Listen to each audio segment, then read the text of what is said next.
জাতীয়তাবাদী কৃষক দল মোনাকোষা ইউনিয়ন শাখা কর্তৃক আয়োজিত আজকের কৃষক সমাবেশে উপস্থিত সদ্য সভাপতি জনাব আহাদ আলী, আমাদের মোনাকোষা ইউনিয়নের সংগ্রামী সভাপতি কৃষক দল, এবং আমাদের আব্দুল হক আলিম ভাই, আমাদের মোনাকোষা ইউনিয়নের সংগ্রামী সাধারণ সম্পাদক এবং আজকের সভার সঞ্চালনার দায়িত্বে রয়েছেন। এ সভায় উপস্থিত আমাদের কৃষক দলের সভাপতি কবির ভাই, এখানে আমাদের সাধারণ সম্পাদক রেজাউল ভাই, আমাদের যিনি ওনার বক্তৃতায় বললেন ওনার সহযোগিতার কারণেই আমাদের সম্ভব হয়েছে। পাশাপাশি শিবগঞ্জের সব নেতায় আমাদের সহযোগিতা করেছেন বলেই আমাদের সব এলাকায় সমাবেশ, কৃষক সমাবেশ করা সম্ভব হচ্ছে। সকলেরই সহযোগিতা আমরা পাচ্ছি। এখানে আমাদের মাঝে উপস্থিত শিবগঞ্জের সংগ্রামী সাবেক সাধারণ সম্পাদক আপনার সেন্টু ভাই, সারোয়ার জাহান সেন্টু ভাই, আমি সবার নাম বলছি না, মনে কিছু নেবেন না, সময় খুব অল্প, অল্প কথায় শেষ করব। এখানে আরো আমাদের বিএনপির মূল দলের অনেক সম্মানিত নেতৃবৃন্দ রয়েছেন। আমাদের অঙ্গ সংগঠনের কৃষক দলের বলেন, আপনার স্বেচ্ছাসেবক দল বলেন, যুব দল বলেন, ছাত্র দল বলেন, সকল অঙ্গ সংগঠনের আমার সম্মানিত নেতৃবৃন্দ আমার পিছনে রয়েছেন, আমার পাশে রয়েছেন। সামনে আমার এই মোনাকোষা ইউনিয়নের আমার গুরুজন, আমার মুরব্বী, আমার সমবয়সী, আমার মায়েরা, আমার বোনেরা, সবার প্রতি আমার আন্তরিক শুভেচ্ছা ও সালাম। আসসালামু আলাইকুম। এই শিবগঞ্জের মাটি বিএনপির ঘাঁটি, তাই না? ধানের শীষের ঘাঁটি, এটা আমাদের অধ্যাপক শাহজাহান মিয়ার ঘাঁটি, ঠিক আছে না? আসলে ভালো লাগে। আমি অনেকগুলা মিটিং দেখলাম, অনেক ইউনিয়নে মিটিং করলাম, সামনে আরো করব।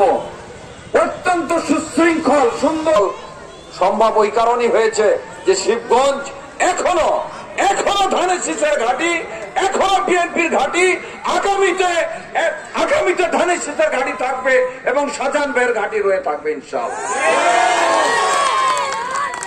এখানে আমাদের মাঝে হজ করেছেন কয়জন আছি আমরা বলেন তো? আছেন নাকি কেউ? হ্যাঁ, কবির ভাই হজ করেছেন, আমিও ওমরা হজ করেছে। এই সামনে আমি যাবো আবার হজে ইনশাআল্লাহ, দোয়া করবেন। তো আপনার যারা হজ করেছেন আরাফাতের ময়দানে গেছেন, আপনারাও নাম শুনেছেন আরাফাতের ময়দান, তাই না?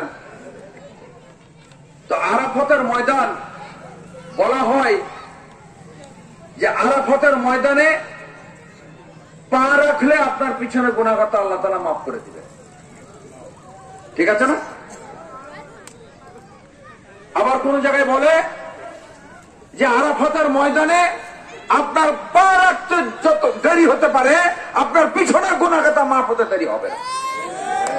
সেই আরাফাতের ময়দানে বড় বড় নিমের গাছ আছে। এই নিমের গাছ পৃথিবীর মধ্যে অনেক রাষ্ট্রপ্রধান ছিল, হাত দিয়ে ওই আরাফাতের ময়দানে নিমের গাছ লাগিয়ে দিয়েছেন আল্লাহ তাআলা, ঠিক আছে না? শাজারাতুল জিয়া ওই নিমের গাছের নাম বলা হয়। তো যে পবিত্র মাটিতে আপনার পিছনের গুনাহগাতা মাফ হয়ে যায়, সেই পবিত্র মাটিতে যদি আল্লাহ তাআলা জিয়ার হাত দিয়ে যদি নিমের গাছ লাগায়, তাহলে আমাদের শহীদ জিয়ার উপর রহমত কতখানি আছে জানেন না? বুঝতে পারছেন আপনারা? আবার শহীদ জিয়ার দলকে ভাঙার খুব চেষ্টা করলো, কত চেষ্টা করলো, কিন্তু দল কি ভাঙতে পেরেছে? আল্লাহর রহমত আছে, এই জন্য ভাঙতে পারি, তাই না? এটা রহমতি দল, কি বলেন আপনারা? তো যাই হোক, শহীদ জিয়া সম্পর্কে আমি বলবো, বাংলাদেশে দুর্ভিক্ষ কবলিত দেশ, এই দুর্ভিক্ষ কবলিত দেশের ব্যাপক খাদ্য ঘাটতি ছিল। শহীদ জিয়া দায়িত্ব নেওয়ার পর, দেশের প্রধান হওয়ার পরে আপনার প্রথম কৃষকের উন্নয়ন নিয়ে কাজ শুরু করলেন। তো আপনার এই কৃষক আগে আপনার ওই সময় ধান উৎপাদন হতো, এই যে লতি শাল, ঝিঙ্গা শাল, মাগুর শাল, সোনা শাল নাকি এগুলো না, আরো কি কি ধান আছে, তো ধান হতো 5 মণ 6 মণ 7 মণ, তার বেশি হতো না, তাই না? শহীদ জিয়া বিদেশ থেকে ইরি ধানের বীজ আরো উন্নত জাতের বীজ আমদানি করার পরে বাংলাদেশে ধান হতে লাগলো কতখানি, 20 মণ 25 মণ 30 মণ 40 মণ পর্যন্ত ধান হয়েছে। কথা ঠিক আছে না? এই অবদান কার? শহীদ জিয়ার না? শহীদ জিয়া উনি কিন্তু চালু করেছিলেন এক জমিতে 2টা ফসল। কথা ঠিক আছে না?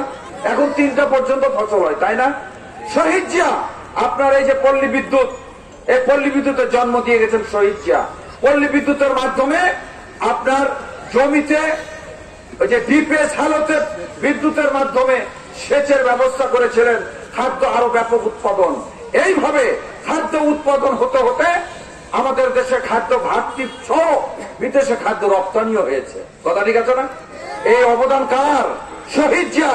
আমাদের দেশের নেত্রী বেগম খালেদা জিয়া 5,000 টাকা সুদ সহ উনি মওকুফ করে দিয়েছিলেন। ঠিক আছে না? 25 বিঘা পর্যন্ত খাজনা মওকুফ করে দিয়েছিলেন। শহীদ জিয়া যদি দেশে বেঁচে থাকতেন, ওকে যদি গুলি করে না মারা ফেলতেন, আমাদের দেশের নেত্রী বেগম খালেদা জিয়াকে জেলখানায় 15 বছর যদি ভরে না রাখতেন, যদি ক্ষমতায় থাকতেন, আমাদের কৃষকের উন্নয়ন আরো হতো না? হতো না? আপনাদের হাতে একটা কাগজ গেছে, দেখবেন। খুব সময় কম, আমি বক্তৃতা বেশি দিতে পারছি না, সময় খুবই কম। ওই কাগজে সব লেখা আছে। আমাদের তারেক রহমান, আমাদের আগামী দিনের রাষ্ট্রনায়ক, তারুণ্যের অহংকার, বিএনপির ভারপ্রাপ্ত চেয়ারম্যান জনাব তারেক রহমান, উনি কৃষকের উন্নয়ন করবেন। উনি কৃষকের উন্নয়ন করতে চান, কিভাবে করবেন ওই কাগজে লেখা আছে। আপনারা দয়া করে বাড়িতে পড়বেন অবশ্যই। ঠিক আছে না? তবে একটু কথা বলে শেষ করব। একটা গাভী যদি আপনার সুদ ছাড়াই একটা মাকে যদি দিয়ে দেওয়া যায়, ওই গাভীটা পালন করতে গেলে বাচ্চা তো দিবে না? তো ওই বাচ্চা যদি আপনি একটু বড় হলে বিক্রি করলে, তো সুদ যদি না লাগে, তাহলে তো সে ওই বাচ্চা দিয়ে শোধ করতে পারবে, টাকা পারবে না। তাহলে গাভীটা তার থাকলে যত বাচ্চা দেবে তত সবগুলোই তার। এভাবে যদি 5টা গাভী পুষে, তাহলে তার কত টাকা লাভ হয়? আপনি জমিতে এখন 1 বিঘা জমিতে আপনার 15, 16, 17 হাজার টাকা খরচ হচ্ছে। সেটাকে যদি সরকার আপনাকে সহযোগিতা দেয়, বিভিন্ন ভাবে সহযোগিতা দিয়ে যদি 5-7 হাজার বা 8 হাজারের মধ্যে যদি খরচ করা যায়, তাহলে আপনার লাভ হবে না? এইভাবে তারেক রহমান লাভ করতে চাই কৃষকের উন্নয়ন ঘটাতে চাই। কৃষকের উন্নয়ন হলে বাংলাদেশের উন্নয়ন হবে। কৃষক বাঁচলে বাংলাদেশ বাঁচবে। ঠিক আছে না? তাহলে এই কৃষক সমাবেশের দরকার আছে না নাই? এই কৃষক সমাবেশের পাশাপাশি কৃষকের উন্নয়নের দরকার আছে না নাই? কৃষকের উন্নয়ন যদি আমরা করতে পারি, 80, 85, 90 ভাগ কৃষকের উন্নয়ন হবে। আর উন্নয়ন হলে বাংলাদেশের উন্নয়ন হবে। বাংলাদেশ পৃথিবীর মধ্যে একটা উন্নত দেশ হিসাবে গড়ে উঠবে। তারেক রহমানের উদ্দেশ্য, লক্ষ্য, এটা উনি করতে চান। ঠিক আছে না? দোয়া করেন বিএনপি ক্ষমতায় আসার পরে ইনশাআল্লাহ তারেক রহমানের নেতৃত্বে আমরা কৃষকের উন্নয়ন ঘটাবো, অবশ্যই ঘটিয়ে ছাড়বো ইনশাআল্লাহ। কৃষকের অধিকার আমরা পূরণ করব, কৃষকের দাবি আমরা পূরণ করব। আর নয় ওইভাবে চামচা দালালের মাধ্যমে ওই সার বীজের তালিকা ওগুলো চলবে না। ওগুলো কোনো আইনে নয়। এটা করবে কৃষক, নিজে করবে। কৃষকই যেন পাই, কোন দালাল ঘরে যেন না পাই, সেই ব্যবস্থা আগামীতে ইনশাআল্লাহ হবে। অবশ্যই কৃষকের উন্নয়ন হবে, আমরা কৃষকের উন্নয়ন করব। এখন আমরা একটু প্রশ্ন উত্তর একটা অন্তত করব, করে আমাদের সভাটা শেষ করব।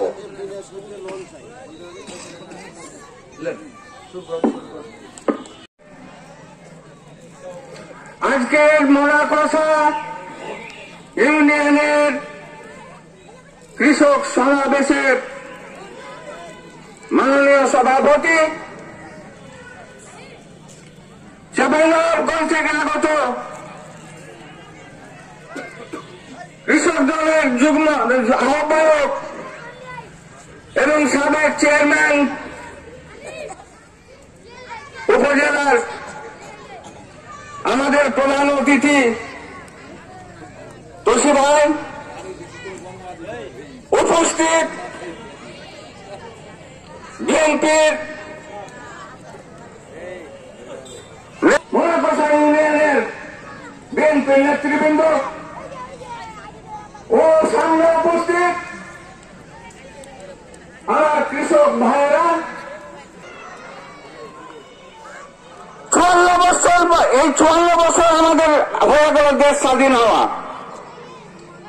আমার মনে হয় এই কৃষক সমাবেশ এর পূর্বে কোনদিন এরকম ভাবে হয় নাই।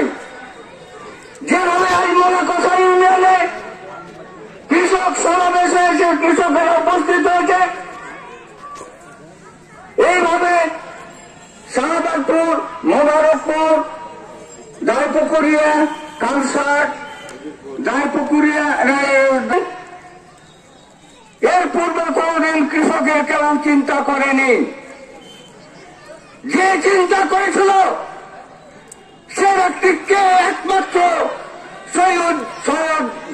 শহীদ জিয়াউর রহমান আপনাদের কথা চিন্তা করেছিল এবং প্রথম বাংলাদেশে কৃষক দলের জন্ম দিয়েছিল, কৃষকের কথা স্মরণ করেছিল, কৃষককে ভালোবেসেছিল, কৃষকের উন্নয়ন কিভাবে হয় সেই চিন্তা ভাবনা করেছিল সে ব্যক্তিকে একমাত্র জিয়াউর রহমান।